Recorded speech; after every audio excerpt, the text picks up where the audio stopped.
নবী সাল্লাল্লাহু আলাইহি ওয়াসাল্লাম বলেছেন, আমি তোমাদের তাকে নিয়ে সতর্ক করেছি, যেমন নূহ আলাইহিস সালাম তার জাতিকে সতর্ক করেছিলেন। দাজ্জালের ফিতনা হবে মানব ইতিহাসের সবচেয়ে ভয়ঙ্কর পরীক্ষা, কারণ আল্লাহ তাআলা তাকে এমন সব অতি প্রাকৃত ক্ষমতা দেবেন যা মানুষের চিন্তা শক্তিকে হতবাক করে দেবে।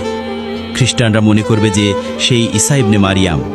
যখন সে প্রকাশ পাবে, তখন প্রথমে ইরানের আসফাহান নগরী থেকে ৭০,০০০ ইহুদি তার অনুসরণ করবে।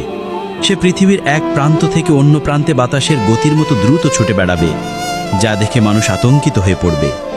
মানুষ তার ভয়ে পালিয়ে লুকিয়ে থাকবে, কারণ সে পৃথিবীর প্রায় প্রতিটি স্থানে পৌঁছে যাবে।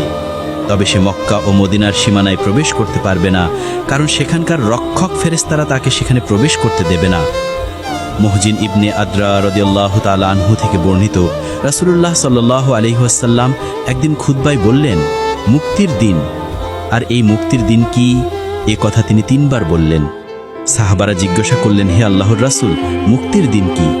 তিনি বললেন, দাজ্জাল যখন আসবে তখন সে উহুদ পাহাড়ে উঠে মদিনার দিকে তাকিয়ে তার অনুসারীদের বলবে, তোমরা কি এই সাদা প্রাসাদটি দেখতে পাচ্ছ? এটি নবী মুহাম্মদ সাল্লাল্লাহু আলাইহি ওয়াসাল্লামের মসজিদ। তারপর সে মদিনার দিকে তাকাবে, কিন্তু শহরের প্রতিটি প্রবেশ পথে তলোয়ার উঁচিয়ে ফেরেশতাগণ পাহারা দেবেন। এরপর সে জুরফ নামক অঞ্চলে এক সমতল ভূমিতে অবস্থান নেবে এবং সেখানে তাঁবু স্থাপন করবে। তখন মদিনা ৩ বার ভূমিকম্পের মতো কাঁপবে। ফলে শহরের সব মুনাফিক পাপাচারী নারী পুরুষ দাজ্জালের দিকে বেরিয়ে আসবে। সেটাই হবে মুক্তির দিন, যেদিন মদিনা মুনাফিক ও পাপাচারীদের হাত থেকে মুক্তি পাবে। দাজ্জালের সঙ্গে থাকবে 2টি নদী। একটি সে জান্নাতের নদী বলে দাবি করবে, আর অন্যটি জাহান্নামের নদী হিসেবে পরিচয় দেবে।